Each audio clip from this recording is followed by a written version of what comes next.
முதலமைச்சர் விஜயோட இந்த வீடியோ தான் இப்போ சோஷியல் மீடியா முழுதும் வைரல் ஆகிக்கிட்டு இருக்கு. அதாவது செங்கல்பட்டு மாவட்டம் நெம்மேலியில் இருக்க கடல் நீரை குடிநீராக்கிற திட்டத்தின் கீழே 2465 கோடி ரூபாய் மதிப்புள்ள 3வது ஆலையை அமைக்கிற பணிகள் நடந்துட்டு இருக்கு. இந்த நிலையில அந்த பகுதிக்கு ஏற்கனவே நேரில் பார்வையிட்ட முதலமைச்சர் விஜய் அவர்கள் திட்டப்பணிகள் தற்போதைய நிலை குறித்தும் விநியோக கட்டமைப்பு குறித்தும் அதிகாரிகள் கிட்ட கேட்டு தெரிஞ்சிட்டு இருக்காரு. தொடர்ந்து திட்டத்தை சீக்கிரமா முடிச்சு பொதுமக்களோட பயன்பாட்டுக்கு கொண்டு வரதுக்கான ஆலோசனைகளும் அறிவுரைகளும் அதிகாரிகளுக்கு வழங்கியிருக்காரு. ஏற்கனவே இந்த திட்டத்துக்கின் கீழே 2வது ஆலை செயல்பட்டு வருது. நாள் ஒன்றுக்கு 110 மில்லியன் லிட்டர் கடல் நீரை குடிநீராக்குற வகையில் அமைக்கப்பட்டிருக்கு.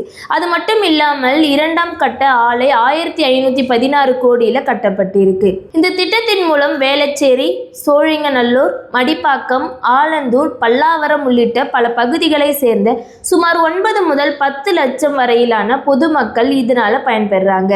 இதை தொடர்ந்து 3ஆம் கட்ட ஆலை அமைக்கிற பணிகள் இப்போ நடந்துட்டு இருக்கு. அது சரியா நடக்குதா, எப்ப முடிப்பாங்க என்ற எல்லா விஷயத்தையும் முதலமைச்சர் விஜய் அவர்கள் நேர்ல கேட்டு தெரிஞ்சிட்டு இருக்காரு. இதை பத்தி நீங்க என்ன நினைக்கிறீங்கன்னு கமெண்ட்ல சொல்லுங்க.